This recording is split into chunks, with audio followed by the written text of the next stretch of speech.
Sunday, April 5th, here on the coast of Brazil with Hans Comain. This is Michael Skye. Welcome to Ronin Radio. Hello, everyone. So we have a young man in our circle, I guess, who he's been inquiring lately. Like, I invited him to a grand adventure to come to Brazil. I told him I'd give him work. And so he's 18 years old, just turned 18, never been out on his own. And he's still being, his father's still providing for him, his rent, his school, his food, his everything. So he's dependent on his father for all of that. And he was very, the coronavirus epidemic is going on. He's very excited about the idea of coming down, spending time with two of his mentors, being on the coast of Brazil, having a grand adventure, getting time away from school, learning to provide for himself. It's something that really lights him up. And whenever we start talking about it, he gets really excited. But he's conflicted because as he was thinking of it, because his parents wouldn't allow him to go, he would have to just somehow sneak his passport out of his house and take off without telling him. And he can imagine when he goes, how pissed his parents are going to be. And when he goes back, the conflict that's going to bring. And maybe never going back, what he was thinking. Yeah, he mentioned maybe I'd never go back. And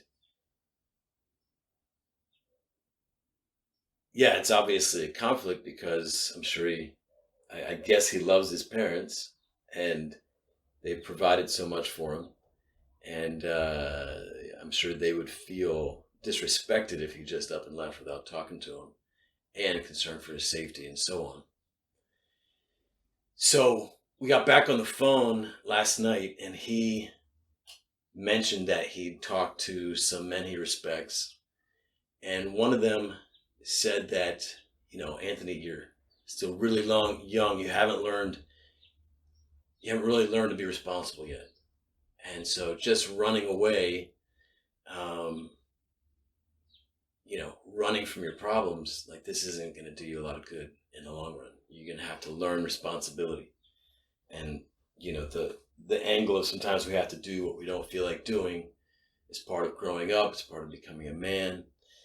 And that... Yeah, and I think the other guy encouraged him to talk with his father, which I 100% agree with. If it's your time to make your stand, face that external authority who you fear, face them head on, make a stand for yourself powerfully, so you can have honor, so you can usher in a new domain of your life, which is before I was afraid to confront him and really stand for myself. Now I've confronted him, this great authority. I've stood for myself, and now I'm walking in the world as someone who's daring to face any external authority and stand for myself. It's a completely different reality you're living in once you do something like that. So what I hear, I'm asking is, one could think that the stand to make is the one against authority, and I'm going, no matter what. And this is my stand. I stand for myself and I'm going. But what I hear in it is that the facing of that external authority, which you want to make a stand against, or, that is more important. To face that external authority that you've been listening to, letting conduct your life, that's a very important part of the making a stand. You face that authority and not just run away from it. Well, the question is if he could be living if he doesn't face the authority, and it's not about being against the authority necessarily, but the world he's probably living in until he really faces that authority and assumes full responsibility for himself, is if he goes along with authority, he doesn't view himself as fully a man yet, because he's not making his own way, he's not making his own choices, he's living in fear of he won't be supported, so he better do what the external authority wants. But and then he could also not face the authority and run away or Mhm. rebel, but still he's reacting to his fear of Mhm. the disapproval or the punishment of the external authority. So in either way, he doesn't get a profound sense of honor and power because he hasn't faced that external authority. So the authority in his life is still that external Right. authority. Even if he rebels against it or runs away from it. Yes, which means he's not accepted his own inner authority. Yes. And for a young man to come into one's own authority, you need to face the the king that's been ruling your life or the tyrant or the Right. whatever, and say, now I got this. So the stand, more than saying no to external authority, is facing authority and then make a choice, which could be the same as Could be any choice. Could be any choice. Keep walking the exact same path or to go a whole new way. But it's your choice now. Yes. Mm. And until he does that, he's not going to have much access to honor. Mm-hmm. Honor being a felt sense of inner authority. Mm. So when he's walking out in the world, his head is held high. He's got that inner felt affirmation that he's on the right path, that he's not full of doubt and stress and fear, at least nowhere to the degree that he would be if he was still knew on some level that he was hiding from or running from this greater authority. Mm. So that's a great inquiry in itself. In fact, let me, I'll share a bit about one of the ways that I did this. I believe I was 20. And, I'd already left home. I'd left university. But what I was still grappling with is a righteous, honorable Mormon boy of my age would be on his 2-year mission right now. And here I was, I'm enjoying life, I'm playing with entrepreneurial ideas, but in the back of my mind, like I've got this cloud hanging over me, this dark cloud. And also I know that the male authorities in my life, the male elders, grandfathers, uncles, fathers, like they all went on their missions. They all chose the righteous path, and I'm the one who's not. So not only am I imagining that they feel shame about me,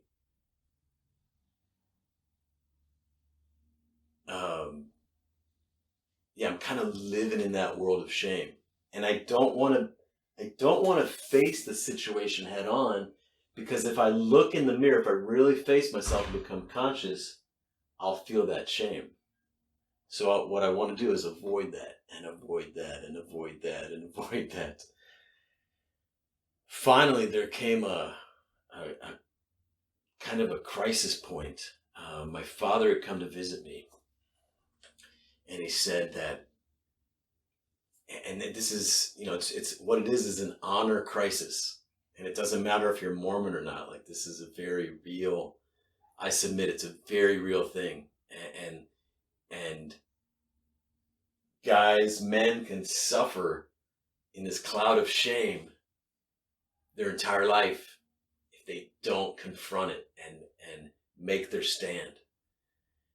And so my father came, and my father he's not like an authoritarian,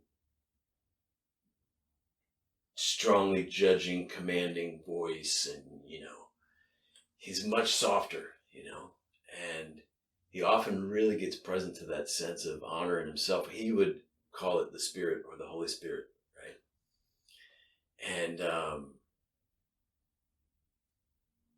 And like, he'd come to me and bear to me his testimony of the truth of the church.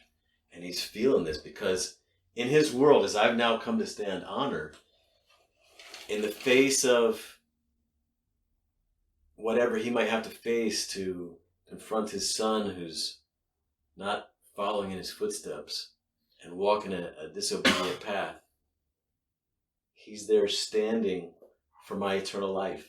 He's standing for my well-being, my eternal happiness.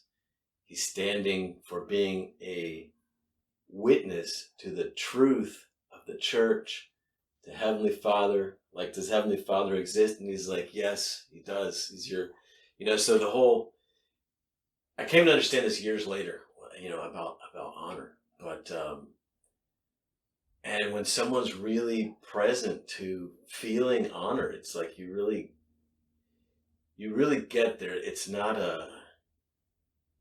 they're not against you. You have a real sense that they're standing for you and they're standing for something greater and deeper. And it really is a sense of spiritual authority, actually, which I think many men who cast out were once religious or something. They cast out the church from their life, or they cast religion out of their life. They often cast out the baby with the bathwater, and they're left with this sense of this cloud of shame hanging over them if they didn't really face the conflict and choose powerfully, which is kind of an art form in itself to do, But for example, I have cousins, and I've had some uncles who I knew they were kind of only half in and half out of the church, in that medium range. Like, the honor comes from making your stand and walking away, or making your stand and staying true and being all the way in. It doesn't come from just being undecided, half in and half out. And that's where you get suffering and a loss of power. So after my dad had come to visit me, and he told me that, he said, Michael, how you can know the church is true or not, you read the Book of Mormon, which is the account of, it's what the Mormons believe, I guess like the first time perhaps that white people came to North America, or to the Americas, and from the Middle East. So they were Jewish people.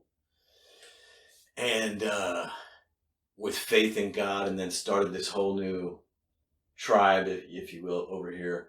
And it's a whole history of that people. And he said, how you can know if the church is true is you read the Book of Mormon, and then you pray to ask God if his church is true. And if you get this warmth in your chest, this sense of peace, and this very kind of affirmative feeling, then this is God saying, yes, it's true. Say the question again that your father said? If you read the book of... Yes, and pray with a sincere heart, asking God, your Father in heaven, if his church or this church is true, and if the Book of Mormon is true, whatever. And if you have this feeling in your heart, this sense of peace, this warmth, this expansion, this, what I now call honor, and I look at it in a very, like, it's not owned by any one religion. But for me at the time, my only relationship to this feeling was it's a Mormon thing, or it's at least a spiritual thing. Were you at that point when he asked that question and he talked about God, did that make sense at that point to you? Like, did say, ask God if this is real? Was that question like... Here was my part of my dilemma is if I really think clearly about this, I could feel fear of God's judgment. I could feel guilty about questioning and doubting the church, clearly doubting. It's one thing to have this vague doubt and questioning, but if you verbalize it out of your mouth, or even as a verbal clear thought in your head, Mormons at least can really feel a sense of guilt about that, and a loss of power, and this almost like you're betraying this Heavenly Father and Jesus. And but at the time you were still thinking within, say, the religious framework that for you a question like ask God if his church is real, that seems like a meaningful quest or a Well, I meaningful. had issues with it. Uh-huh. I had issues with it because I reasoned to myself, and I had a roommate at the time, and I talked this out with him, and he was an atheist, and I'm really grateful to him actually because he just spoke some of these things out very clearly, like, and I don't remember how much of it was his thinking and how much of it was my own, but it's the idea that, well, if you grew up Catholic and praying to a Catholic God and going to a Catholic church and being saved by a Catholic God and all of these things, and this Catholic God is answering your prayers and all this,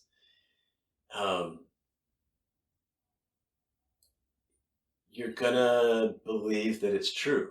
Yes. And here's what I really came to distinguish about the feeling, that if I pray asking this question and I'm thinking affirmatively of it, I'm going to feel good because Yes. I'm being loyal to this God who's been loyal to me. It's acceptance first before inquiry. That's why I'm wondering about that question that your father said.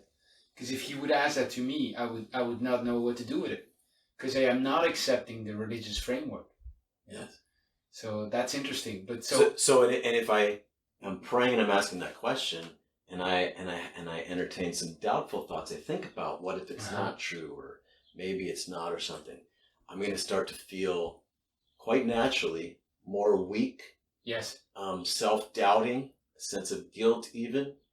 And this is very distinguishable feelings, and especially inside of the Mormon religion, where we've really been, I don't know about trained, but learned to attune to this feeling inside, because we relate to it as like the Holy Spirit, like this is, in a way, this is God's yes, teacher or messenger or guide, and it brings this feeling inside of your heart, and Mormons guide themselves by this feeling, and in that sense, it's great. It's great, and in a vast amount of cases, it's an incredible guide, So what happened when your father said that? Did you do it? So some time passed, and then this cloud is even more like So you didn't do what your father said? Hang on. So immediately no, and so I didn't. But it's still there. I'm still every day waking up to that question and that whatever. The conflict's more real for me now. So my world I'm living in, there's more clouds, gray clouds in the sky, and it's more clear that like I'm kind of going down the wrong path, and the right path is over here. And I like, and to me and I'm starting to verbalize these things to my roommate, stuff like this, and what's one of the things that doesn't make sense to me is that test. Because I reason if I grow up Hindu or Catholic or Jewish or Muslim or whatever, exactly, and I pray in the affirmative, I'm going to feel this warm feeling inside. And if I pray if I entertain the doubt, I'm going to feel bad inside. Yeah, two things. It's like Ricky Gervais said. Isn't it funny that 99% of us are born into the right religion? That should give us a clue. But maybe for people listening, I think it would be interesting to tell very shortly what made you go on that path that is in the Mormon church, the bad path, and then have you shame. What made you go down that path that you're on now, that's where I'm coming to. Okay. That's where I'm coming to. So before where you're at now. So I'm talking about, at this time, I got this cloud of shame hanging over my head, right? And I feel some sense of freedom because, hey, I'm not having to obey this really kind of straight and narrow path, religious path, and give up 2 years of my prime years of my life, right? 19 to 21, when most guys are out there meeting girls and partying and going to university or maybe starting a business or something like this. That 2 years of sacrifice. And so that was one conflict I had. Like, I don't get that test. That test doesn't seem to make sense to me.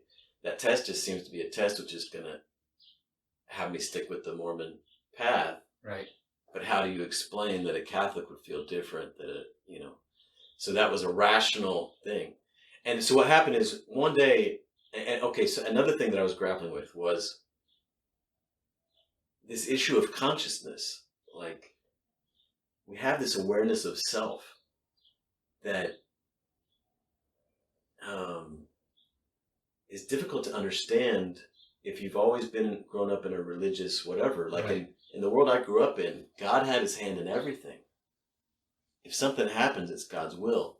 If this blade of grass is growing, everything. And miracles, you can pray for a miracle. And Mm. like, it's a very not so ruled by science world. And not all Mormons have this framework, but this is the framework I grew up in. And so the thing was, like, how do you explain this self-consciousness and this ability to think and create and like all this, and we're different than the other animals. And I think this was one of the things that my roommate brought up. He's like, yeah, but you look at an ant, right, on the floor, and it's going about its work, and it's making decisions, and it's and it's tiny, and it's got this sense of direction and some level of consciousness and whatever. And that was really interesting to me. Like, if, like, for example, what is the difference between us and an ant? And how, this very real sense that, like, I'm me, I'm not you, I'm me. Anyway, I don't know how well I'm describing that conflict, but that was one. And then another one was, and this was more a conflict of, like, if I go on the mission and I spend 2 years essentially selling people into the church and converting them to this church, when I come back, I'm going to be really sold on it, because I'm going to be selling it every day for 2 years, bearing my testimony, all these things. And I'm going to feel really bad if I leave then, because I'm going to be so far down along this Mormon path. And here I've converted people to the church, and then I'm going to leave, Right. and I'm going to feel, even if I decide it's wrong later, well, I've converted people to something that's not true. And I'm not sure if it's true, but I could see that clearly if I go to this mission training center for a few months, and I get this really heavy kind of training, and then I go for 2 years knocking on doors and all this, that's going to sell me into it. I was clear on that. And so those are kind of my three big So you conflicts. see the what your father is asking. You say, well, that's almost like I first accept this way of this perspective, and then I ask myself, that doesn't seem to make sense. You have these ideas of consciousness, and how is it different with ants and me? And you have this: if I go down this path 2 more years, and then it's going to be really, I'm going to feel really shame. And okay, but what I asked before, and I think it's important, is these are inquiries you have down the path, and it's a path that's already not anymore fully into the religion. You're already stepped, and I'm assuming it didn't come from meeting the atheist or whatever, that some things happened before that made you already like question, and like everything that was real. Well, at that time I'm 20. Yes. 6 years earlier, Uh-huh. my mom's taken me to my friend's house for the weekend. Uh-huh. And just before dropping me off, and it's a rainy night, and you can't see very far, and I'm sitting in the passenger seat, and she's like, and I can tell she's kind of like a bit nervous, or like her voice is shaking a bit, and so what she's going to tell me is like really serious. She's like, your father has left, and he won't be coming back. He won't be coming home. And I'm like it's like hearing that, like, the world is really run by lizard people or something. I mean, it's like, what? Right. Well, what? Like, that's not even possible in my reality. What? We're like the most kind of upstanding, righteous Mormon family that I know of.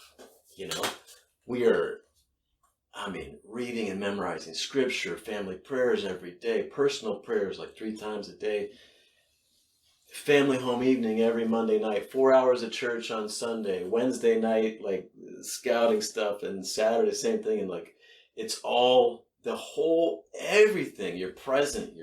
the story of the Mormon people and our ancestors, and they're all Mormon, and we're all on this path, and Christ is coming back, and we got 2 years of food storage prepared. Like everything, my whole reality is this Mormon story. And all of a sudden it's like, scratch the record, and it's like, what? So that's where 6 years earlier that you started going on a different path. Yeah, so for much of the last 6 years, I've not been going to church. I've been going astray in some different ways, drinking beer with the buddies, all sorts of things. I'm just laughing at some of the stories I could tell, but but now I'm 20, and it's been at least a few months, if not a year, that if I was a righteous Mormon boy, I would have gone on my mission already. And I had friends who they'd already gone and stuff like this. And I'm not going, And from my whole story, the guys who choose the path of unrighteousness, I was never going to be one of these guys, And this is a key decision point in my life. 19, and you do this. Okay, you don't go to church for, whatever. Right. But this decision is a big decision, and it's going to carve out my whole future. I'll forever be either an RM, a returned missionary, which means great wealth. You come back having served your 2-year mission, you have your pick of the young women in the church, You are esteemed by all the older men. You're esteemed by everyone. It's like this path of you get all the blessings, really. Versus, I got on this other path, and I'm going to be one of those guys I look down on my entire life, who's not powerful, who is sinning against God, who's just enjoying these short-term fruits of man's world and living in sin, and so it's like this is a crisis moment, and every day it's kind of building.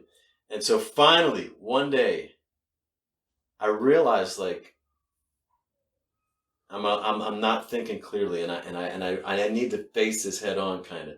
And I said, I'm going to write down my thoughts. And I was scared to do this, because to write so clearly is to write these sinful, doubtful thoughts, even just thinking about another possibility, in my world, to me, was very risky. So hours go by, and I'm just every thought that comes up, I'm writing it down, and I'm questioning all these directions, and I can read my thoughts, and I can see my reasoning. And finally, after hours, I was and I'm swallowing now, even thinking about it. It's I can't say that I believe in Mormonism. I can't say that I'm Mormon in that way. I'm not a believer. I don't know. I'm not saying it's not true, but I can say clearly that I'm not that. Agnostic. And I don't know why, but I just felt like I have to face God with this, So by this point, I'm the only one in the apartment all day. At this point, the sun's gone down. I go in the kitchen, I turn the light. I stand under the light. God's up there, right? He's in the direction of up, right? And I look up, and I'm like, all right, I'm gonna just say it out loud. And this, to me, takes a lot of courage. And I just say it, something to the effect of,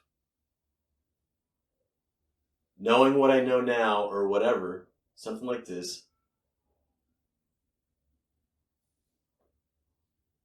I'm not a believer in the Mormon Church, or I don't believe the church is true. Something like this.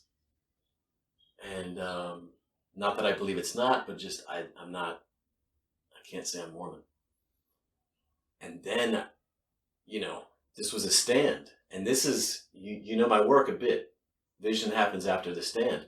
And all of a sudden, and this all comes directly from my personal experience, all of a sudden I'm trying to imagine a world where the Mormon Church is not true, because I've never really, I've thought about it a little bit that day, reasoning about it and stuff, but until I made that stand, in it was like I was a different guy in a different world, and I was like, I'm trying to imagine this other world, and I'm thinking, okay, well, whoa, am I Christian? You know? And I thought about it, and I'm still standing there, and I'm like, fuck, by the same reasoning, because I'm like, I'm just gonna follow my own guidance, my own reasoning, being fully honest with myself, just. And so I said that I can't say I'm Christian. I yeah, I don't know if it's true. I can't say that. And then the next thought hits me, because I'm trying to figure out what kind of world am I living in? Who am I? It's like, do I believe in God? And I was like, now I'm like fucking on the edge of like, I'd never been this much on the edge of anything before.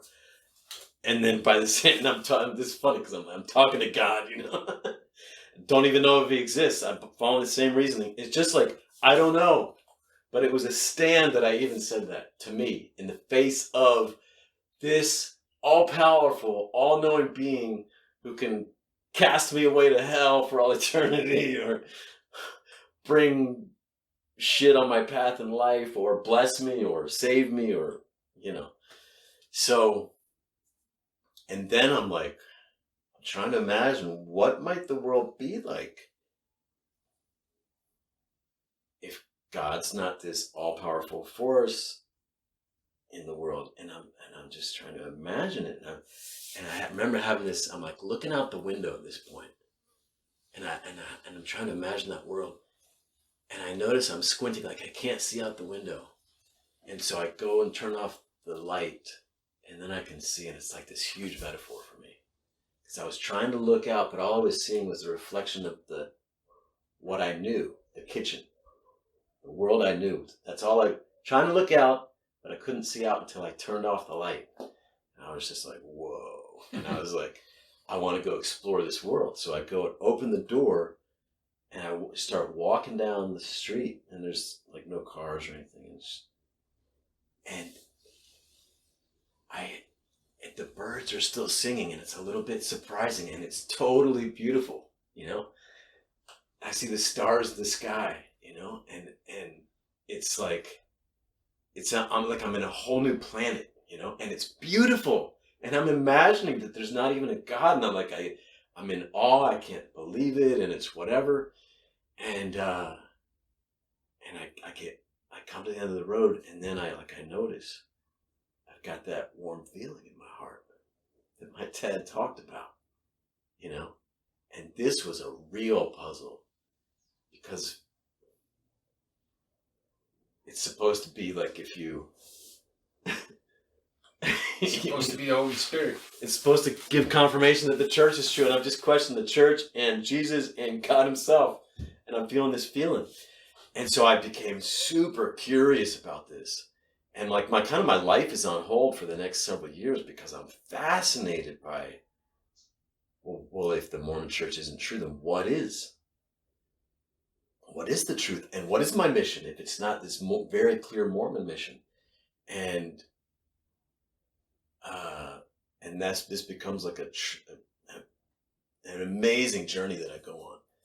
And what I came to distinguish over time is that this feeling comes, and I started really like paying attention to this feeling and following it. But I noticed that the feeling comes when I make a stand for myself or my people or my values in the face of fear or whatever is there for me to face. And so the facing, yes, it's about courage, but it's also about honesty. So like I just go on this kick, like in my like self-honesty is just giving me so much strength, honor, peace, power, clarity. Like I just want to face everything, you know. And yeah, so that's kind of like the beginning of my honor work, is this very personal experience that, given my old paradigm, my Mormon explanations for the world, it doesn't fit. And that led to me developing the work, and yeah, and I'm, you know, so What's interesting to me is, in the whole story, is that an external force pushes you into crisis very early on when you're 14. Like Yes. something completely outside of you Mm-hmm. pushes you like, what? Mm-hmm. And you start the whole thing where you're born into shows cracks now. Yes. And the cracks grow bigger over time. And it's from those cracks that you start asking questions, you know? And it's in asking the questions, you know, that you discover new ways, you know? And then the real crucial point after years of like asking questions is when you really go down the rabbit hole of those questions, you know, and you write them down, and then you make a stand, even though you didn't know at the time what it was, but you made a stand. And the stand is one that's driven by facing everything, you know, and following that inner guidance. Yes. And because of that stand, in that moment, what I was doing was being loyal to myself, yes, to my own guidance, coming into integrity, saying yes to my own thoughts. Because what else am I going to guide myself by? Just some external, right, someone says this. So in a way, it was very self and life affirming. And I feel like honor is just a natural human. yes, That's the feedback that you get when you're coming back to alignment with your own inner guidance. well, that's the last element of it that to me is very interesting, is that you then see that that feeling used to be before the Holy Spirit. You could still have it outside the religion. And that's where you draw the strength from to go further. Yes. You know? Now it's way easier. Yes. Now it's easy, because if you're wishy-washy in the past 6 years and doubts because it comes with shame and questioning and you don't. But if you see now that because of that stand, you have the same feeling that you would have if you completely in the religion, so you can even more maybe, you know. Now you have the strength. Now when you feel that, you go, okay, now I'm not dependent on the religion to have Yes. that, and I have it even more. And the thing that informs it is self-guidance, is an inner voice, Yes. not an external authority. So now you have all this power to keep exploring. And it's and mastery as well, like through years and years and years, not just with myself but working with people, to them to restore their honor, which is not for me, it's not a concept, it's an experience, it's a feeling that guides them. Right. It's a return of their heart-based authority, if you will. That's one way of describing it. But when people reclaim their honor, like a lot of people, they just burst into tears, you know. And it's just like the biggest yes of their whole being to themselves, you know. You can use words like self-love or whatever, but it's just like I've answered, like my body has been, my heart, my everything has been screaming, wake up, look at how you're betraying yourself. Wake up, wake up, wake up. And for years you don't. And then finally you do, and your whole body just says, thank you, you know, and weeps, you know, and rejoices, you know. So, and to me, you know, honor it's a dangerous force for good. Because you then have the power to enter these realms where the external authorities have said, it's wrong if you go here. It's wrong if you think these thoughts. It's wrong if you make this stand. And you then feel power to go even alone, you know, even if it's me standing alone. You have the honor, you have the inner authority to go forward. And so, but for me, I grew up with an experience of this feeling, and then I went years largely without this feeling. And then I reclaimed it. It came back, Yes. you know, and then like I hung on to it and I learned about it and I studied it. But I think about a lot of guys today who've maybe never had this deep sense, profound sense of honor, this inner authority. Yes. And they don't know what it is. Mm-hmm. They have no relationship to it, let alone being able to bring it back when it's gone or notice it when it's gone. Like a lot of guys out there, I think they can tell when they're suffering, and then when the suffering is reduced or goes away.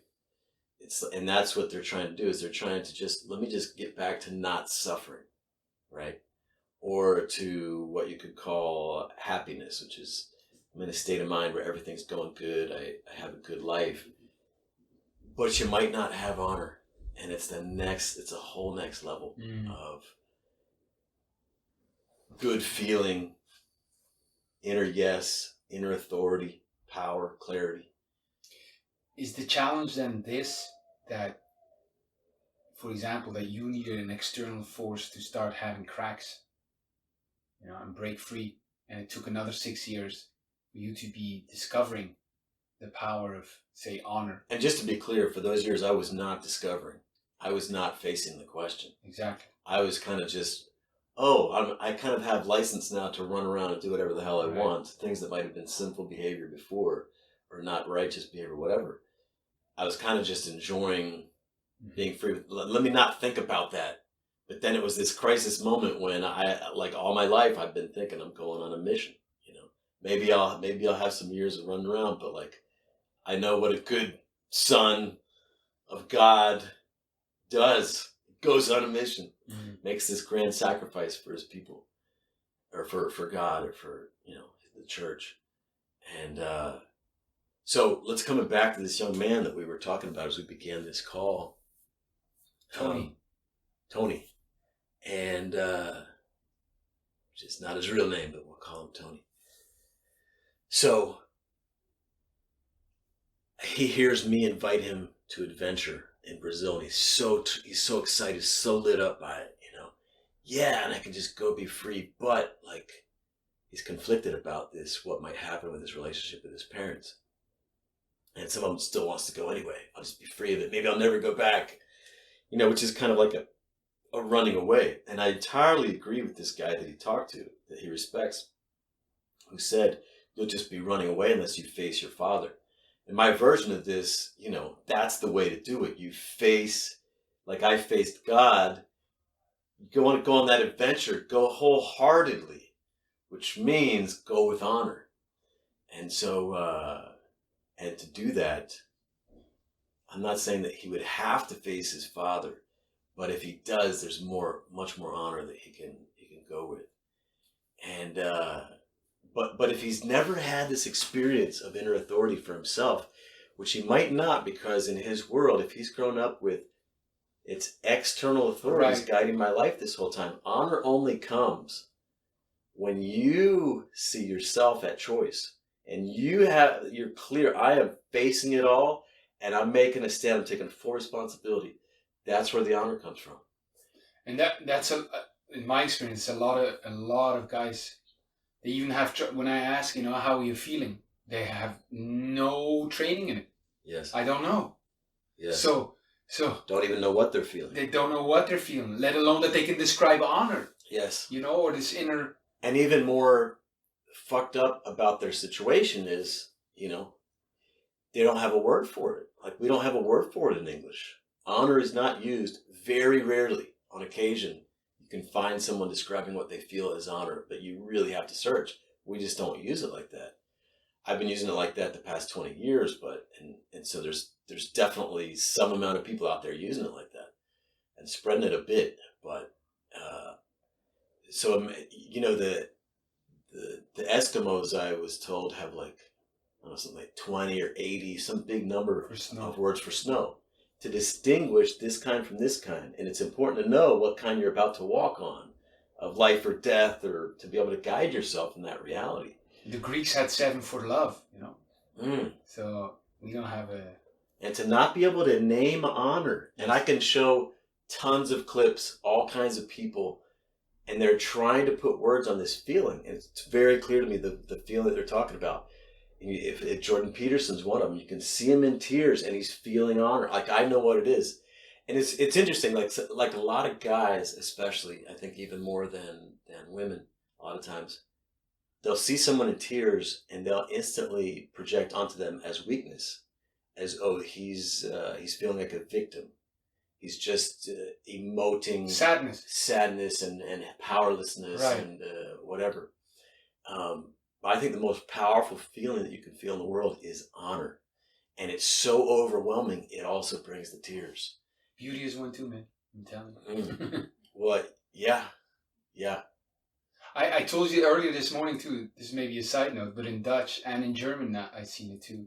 You get eergevoel, which is, if you translate it, honor feeling or sense of honor. Sense of honor. And yeah, that's interesting to me. Yes. And in English, like, you might say, I have a sense of honor, but you might still not distinguish it as a feeling. Yeah. So, but I it's interesting you say beauty, because definitely when you represence honor, it is like you have just brought beauty to your whole inner world and being in life. So there's definitely a connection there, you know. But I have had moments. Sacredness. Like there's one in morning in Thailand in particular, like 6 a.m, and I'm in this small city in northern Thailand, and I'm walking down the street, and I see these monks, and they're barefoot and they're dressed in orange, and everyone's going around and they're giving their food to the monks, and this act of also bowing and gifting. There's honor in this, right? So there is a component of honor there, but you also see the temples, again, something sacred that is there to honor, to hold sacred. That everything was like so beautiful, and then I went and I'm walking down this one part of this might have been like after I went for a run, I then went for a walk, I don't remember. But at some point, like I turned around and I looked up and I saw the orange sun that had risen above the temples and the buildings and stuff. I started crying. I had no idea why, you know, but I would connect that to the beauty of what you said. You know, I can't say I've had that many experiences of it, but I know I had that one, you know, and it's, and I you know, I think many guys, they notice, you can notice if you're starting to feel something strongly and then move away from it. I've definitely had my share of those. Like I'm about to feel something that could overwhelm me, you know, and we're afraid of losing control or whatever. So we move away from that profoundly spiritual experience, or a feeling of honor even. You know, to receive honor, to have someone honor you is uncomfortable, because you start feeling this feeling, you know, and it can be really intense, but it can be a great source of power and inner authority. And if you learn the martial art that I would say goes along with it, I describe the honor work as a martial art for the human mind and spirit. Man, it's so incredibly powerful, not to just be able to navigate your own circumstances in life and conflicts. I mean, but to bring it forward for others. Right. I mean, I've been pushing you to bring out the work, because I've had small glimpses of it, and even that was very powerful.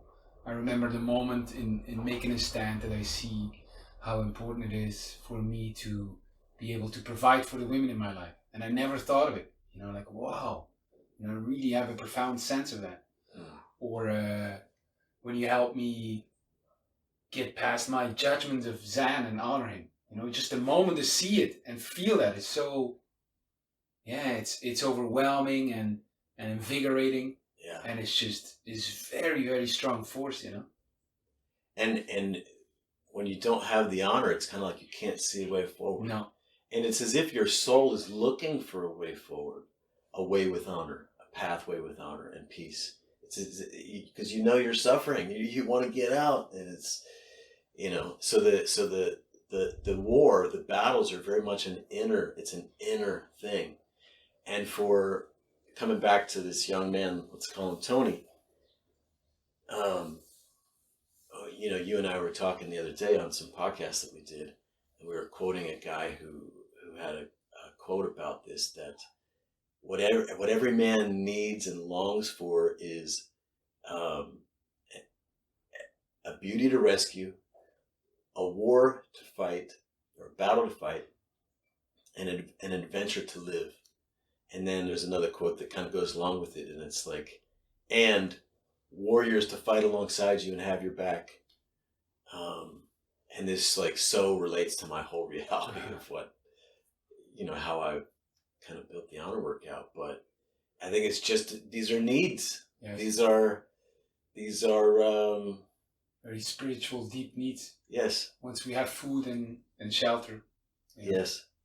And so Anthony's much more conflicted if he's about to take off to Brazil, leaving his honor behind, right? Like there's still, it doesn't feel quite right to leave. And honor is very much that feeling of this is right. So he's conflicted about that. And it's what I would call an honor conflict. It's not just an inner conflict, it's an honor conflict, an honor crisis. Question. Would you say that's the conflict in him, that he can't go until he faces, say, his father and can go with honor?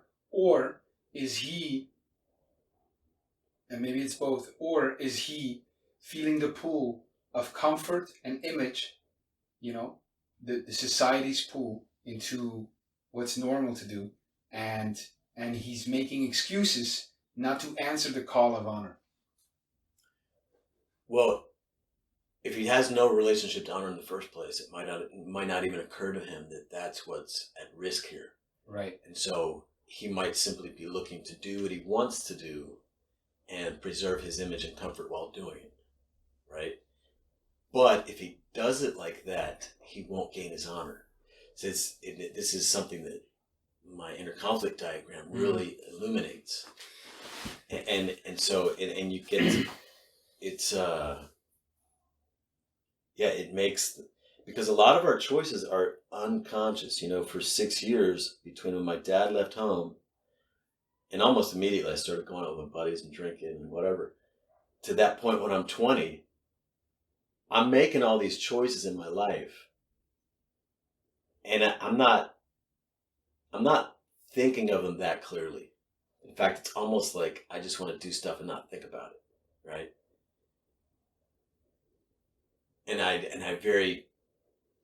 I'm not even thinking that maybe I don't have the power of the Holy Spirit guiding me, or I don't feel good about it, or like it's still like you can live in this world of unconsciousness, and I call it like being asleep, right? Which is we have this way of just,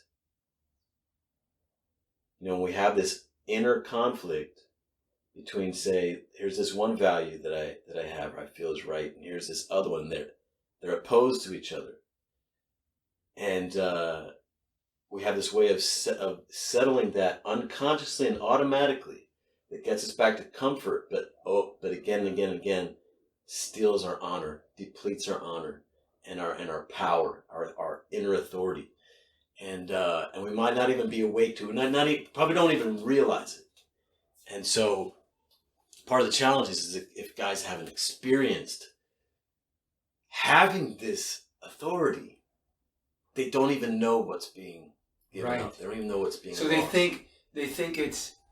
think it's I'm not attractive to girls, or I don't know what message I should send, or I would like to travel but I don't have the means to do it, and try to find, like, they have these real issues they're thinking about, but what they're not facing is an inner conflict that's of which all those questions are just symptoms.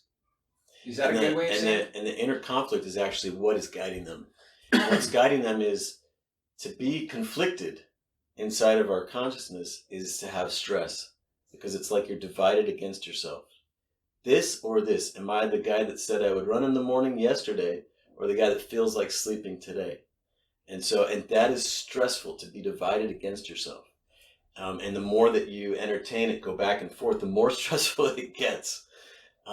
So we've learned ways of just quickly compromising and then rationalizing to make it okay. And the rationalizations begin to form a whole belief system, a whole way of viewing ourselves and the world, to make it easy to not live a courageous life of facing everything, to not live a warrior existence, but to essentially sleepwalk through life. And you and I have had the conversation about knowing versus being awake. There's plenty of people who, like, you can watch this documentary or you can read this thing and think, I'm awake and these other people are asleep. That's very not how I would use it. That's an easy way of having a kind of ego advantage and then going back to sleep. Right. So the only way of getting a guy's attention for this, of the inner conflict that they have not been facing and maybe they should be facing, is to show, I'm thinking now, that the way they've been doing things is not getting them the results that they really want. Or in relationships, like you say, it's making things worse. Well, I would almost never say the two ways that you kind of put that. One is that the only way to do it is this, and another is that they should be doing this, because the only way. The more you understand about how honor works, you realize there's a lot of ways, right? Like, or really any problem and solution. Like, there's myriad ways to, let's say, use the tool or to get it to work. But and then if I'm coming from a place of should, that's generally not an invitation into honor. That's bringing judgment. And then if the guys who should be doing this, if they do what I say they should do, generally what they're doing is just trying to avoid judgment and coming back to a sense of peace and comfort of not having my judgment. So that doesn't invite them onto a path of honor, right? So all this stuff is really subtle, right? But there's a whole art here. There's a whole martial art that can have guys living, growing with a greater and greater sense of authority and honor as a guide in their life. So if we come back to Tony, right? So he's conflicted. Do I stay at school in the U.S. and where I feel like my dad's running everything? I don't necessarily really choosing to be here. It's kind of like I have to be here. So there's no honor in that, and there's no adventure either. But if I go to Brazil, man, at least I'll have adventure, right? And he's not even probably thinking about honor as something to get back or to have for the first time or to keep. And this other man that he got this advice from was telling him that, he was speaking to him about responsibility and being a man, and that, as a man, you have to, a lot of responsibilities about doing things that you don't feel like doing. And I can very much see, like, if this is a man he looks up to and respects, who's a courageous man, and he's speaking about the Anthony, the path forward for him is to face what he doesn't want to face. That's the difficult thing of taking responsibility and stand for being a man. He's in a way inviting him to honor, right? But what I told Tony last night. What I told Tony last night was that if his option of, if what he's thinking about doing is staying in a school environment that is no call to adventure or honor, and getting a job, putting on a uniform, working as a cashier in an environment that gives him no sense of adventure and no call to honor, then I said, be really wary of that,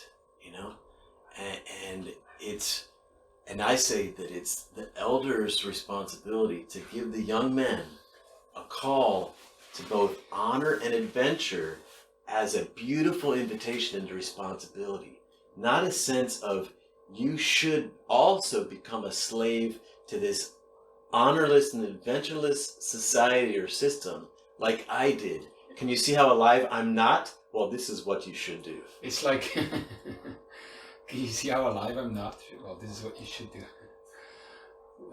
We love you. Don't disappoint us. It's like working that job or whatever. What you're trying to point is he's at a turning point, and he's working could very well, even if you think it's temporary, could very well push you down the rabbit hole of the existing system way longer. Like you would go 2 years on your mission, Yeah, it's have that effect without the honor. Yes, it's very much a crisis. It's a very critical point in a young man's life. The years, I would say, between, say, 12 or especially 14 and let's say 21, when he's beginning to individuate himself and think about like okay, I have intelligence to make these choices for my own life. I'm big, I'm strong, like I can do this, but I'm dependent on authority. It's his way of navigating those conflicts with authority, external and internal, that are going to start giving him feedback on who he is as a man and who he's not as a man. And then those conclusions that he makes about himself and the world will then start guiding him for the rest of his life. So it's really dangerous if what he learns is to compromise and it comes up with a bunch of excuses why he has to also be down for a path of suffering instead of living a great adventure and a call to honor. It's a very critical moment, and it's why, like, it's worse than religion. When I've told you this story about my youngest brother several times, but when I found out that all the feedback by the adults in his world he was getting at 16, 17 was that he's a bad kid, you know, and then I know my brother and his heart and his intelligence, and I was like, you know, John, get out of there. Come live with me. You have what it takes. You'll be fine, you know. School or no school, don't stay in an environment that's giving you that feedback to yourself.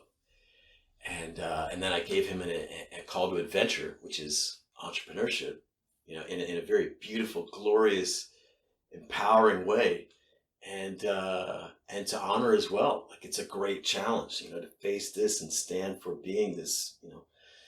And so, and I think that's, like, to the extent that the older men in our world are not walking a path of honor for themselves and living life as a grand adventure. And you can still be working a job or be married and have a family. But if you're not constantly choosing this adventure and choosing a path with honor, by your being, you are a very shitty invitation to young men to take on responsibility. And you can tell them to take on responsibility, and they'll look at you and say, and this is what I get? No, thank you. I'll stay home and play video games, where at least I have a sense of being this character on a grand adventure, saving my people, honor and adventure, right? In the video game. Because I can't find it out in the real world, because I haven't been invited to it by my elders. And so I think it's a huge ball that's dropped by a lot of older men in our culture. And this isn't about this isn't a should thing. It also is a reflection of our own society that things have happened this way. And there's an opportunity for older men to become elders, to become men who really take responsibility for themselves, to live this grand, courageous call to adventure and honor, and then be the invitation to that to the younger men. First of all, forget what you have to say. They're going to look at who you are first. So first be it, and then speak it. But and to the younger men who don't have those older men, here's the beauty worth rescuing. It's your sacred honor. Your sacred honor is worth fighting for and rescuing. Sacred brotherhood, elders, a path of honor, a people worth fighting for, worth sacrificing for, a life with adventure. Like, these are the beauties to go rescue first, you know? And it's a grand adventure to go back and get them. And to navigate this adventure, to succeed in this adventure, you'll need some skills. And I would love to teach you some skills that will help you navigate the conflicts, the battles that you'll have to face on this journey to reclaim powerful inner authority and honor.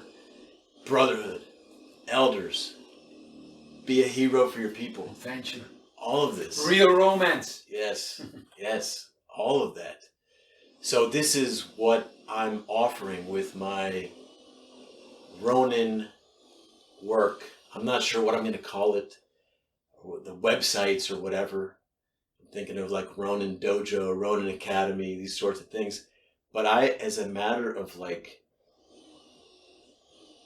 for me, like, I feel like honor is a gift that I've been given. It's not created by me. It's very much something that has been given to me, that I've uncovered over time, that I've distinguished as I've tried to hunt for it in my own life and develop mastery of it.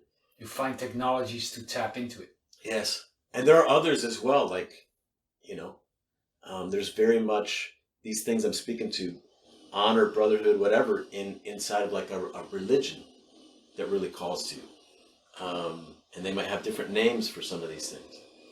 But especially if you're not called by a religion, many times you go to a church and you can see men who have, like, they've really become docile and domesticated, and they're not like Jesus was a warrior, standing up in the face of all authority in his time, walking into the temple, throwing things aside. I mean, but like what you often see in modern day churches is versions of men they've really been tamed to be good, obedient, nice guys who go along with the bureaucratic corporate structure of a lot of these big religions and to fit nicely inside.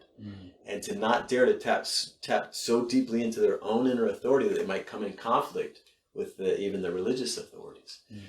So if you have this sense of honor and this call to adventure and everything inside of your church, like some guys, they go and they start their own missions or ministries is what they call it, and they feel called to go to Africa and their whole mission is about feeding people in Africa or starting wells, and it's also they share the gospel there. And it's a call to adventure and it's a call to honor, and I think it's great. Like, if that's what calls you, fucking go do it. And it's so much better to be living that regardless of the truth or falsehood of any one paradigm. Right. And to be living that as an example for young men is great. So I said this, the religion of conformity, or the religion of compromise, the religion of comfort and image, Yes. That's a way worse religion than any other out there, Yes. And it's the one that we've been born into. And what you'll never get there is like salvation, and righteousness, in the sense of like all is right in the world. What you'll get at best is comfort, right, and a kind of blissful denial of your own self-betrayal and right. betrayal of everything most important to you. You'll get all the medicine and drugs to deal with the denial of your possibilities, but you won't get to the root of the problem. Yeah, and you won't claim real inner authority. And it's not just inner authority. People, unless, in this time of the pandemic with coronavirus and economic potential collapse that's coming,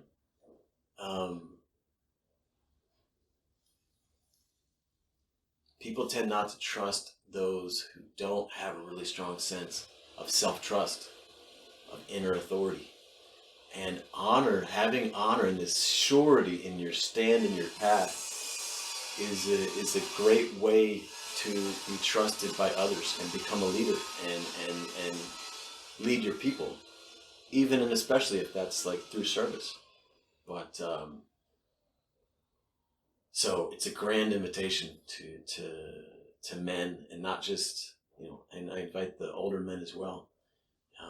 If you want to be great for your girlfriends or your wives or your sons, your family, your brothers, your tribe, your community, your humanity, for your ancestors, for your future generations, even for your heavenly Father, and however you see the world. It's very, the way I view honor in the work. It's independent of your belief system, so you can reclaim your honor and become masterful with honor and in your inner conflicts and conflicts with others, regardless of what team you're playing for, let's say. So it's been great. I'll leave one last call to the young men. Don't settle for a path and rationalize it that's not calling you to grand adventure and calling you to honor. And if you don't have that, go find it.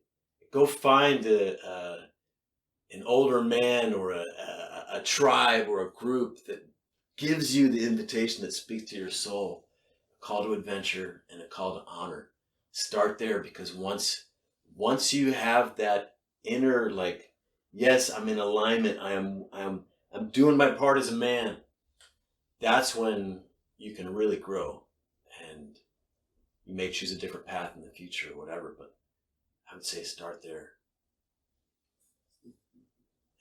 And if this call speaks to you, connect with us, connect with me, connect with the Ronin work and tribe I'm going to offer. And if you want it in your path with women, you want to walk in the world with your relations with women.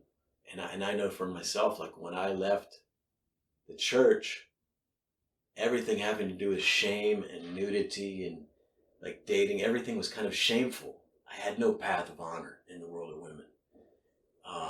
And it's been a grand battle to just discover my own way of honor in the world of women. And Hans, that's the work that you do.